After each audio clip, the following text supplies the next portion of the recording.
Hi everyone, welcome back to our channel.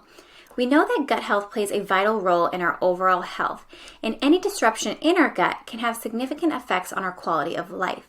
Two conditions that can really wreak havoc on our digestive system are inflammatory bowel disease, also known as IBD, and irritable bowel syndrome, which is also known as IBS.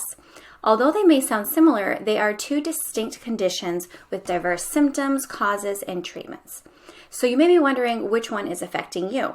So in today's video, we will review IBD versus IBS, including their similarities, differences, and common symptoms we see with each, as well as ways to manage them. Hi, I'm Katie Bailey. I'm a gut health dietitian at Oswald Digestive Clinic, where we help individuals improve and resolve their bothersome gut issues. If you're interested in learning more about gut health, I have linked our free guide, 5 Ways to Improve Your Gut Health, below in the description box. Okay, so let's get started on today's topic.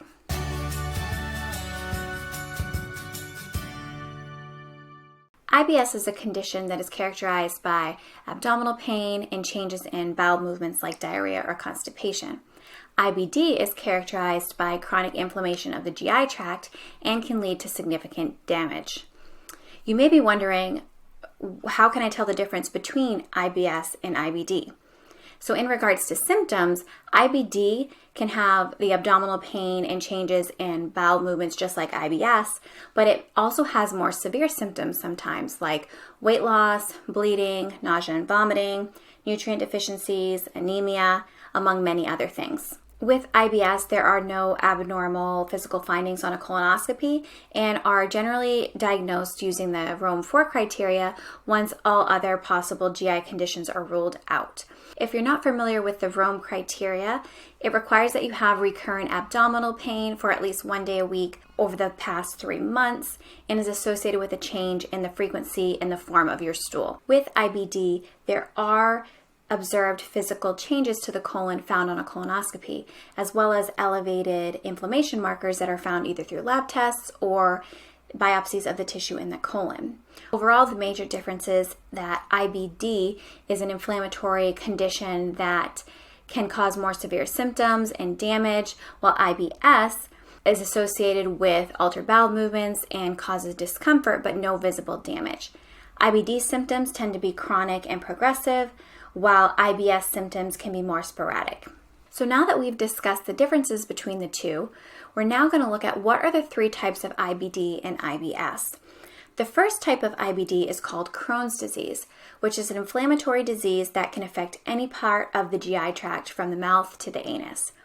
Although there is damaged tissue, there can be areas of normal tissue found in between the damaged tissues.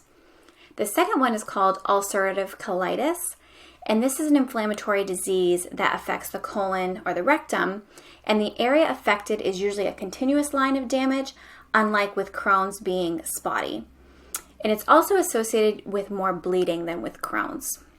And then the last one is called indeterminate colitis inflammatory disease. And this is an inflammatory disease that presents with both characteristics of Crohn's and colitis. Now, there are also 3 different types of IBS. The first is called IBS-C, which is the constipation subtype, meaning that people experience more frequent constipation and then diarrhea is rare. The second is IBS-D, which is the diarrhea subtype, meaning that people experience more frequent diarrhea and constipation is rare. And then the last one is IBS-M, which is the mixed subtype, meaning that people are going to experience both frequent constipation and diarrhea. Now you may be wondering, can IBS turn into IBD? The possibility of an individual with IBS progressing and eventually becoming diagnosed with IBD is a possibility, which is why it's so important to find the root cause of your symptoms and try to manage the condition before it gets worse. IBS can progress to the point where inflammation occurs or there's damage occurring over time, which can then lead to a diagnosis of IBD. This is because both IBS and IBD do have some overlapping root causes like stress and food allergies and intolerances, inflammation, and infection. The most common symptoms we see with IBS are abdominal pain, cramping, diarrhea, and constipation. Common symptoms we see with IBD are abdominal pain, changes in your stool, and nausea and vomiting. Now, you may be wondering what are some other symptoms of IBD that are non-GI related.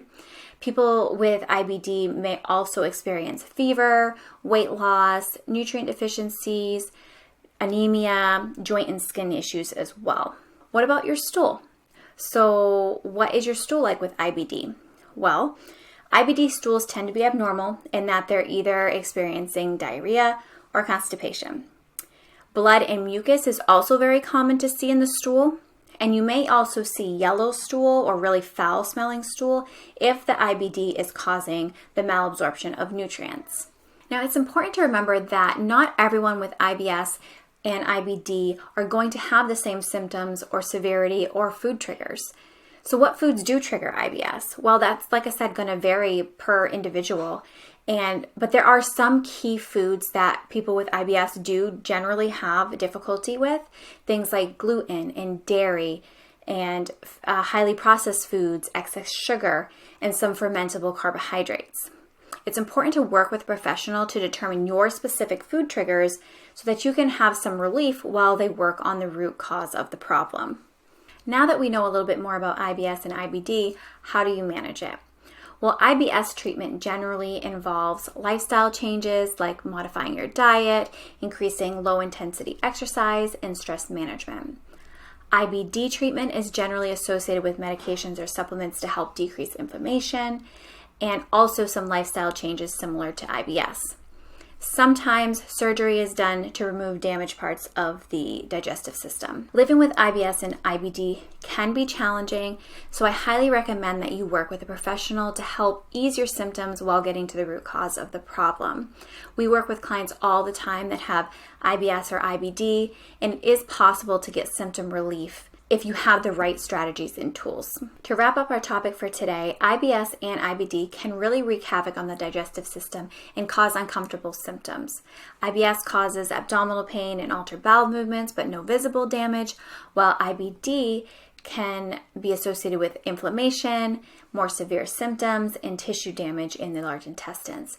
It's important to determine which one is affecting you so that you can get the help that you need to get to the root cause and help you start feeling better.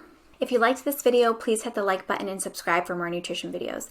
I hope you found this video about IBD versus IBS to be helpful. And if you're interested in working with our clinic, you can click the link below in the description box to make an appointment. We do take insurance, and you can find more information about that on our website. Thanks for watching. I'll see you next time.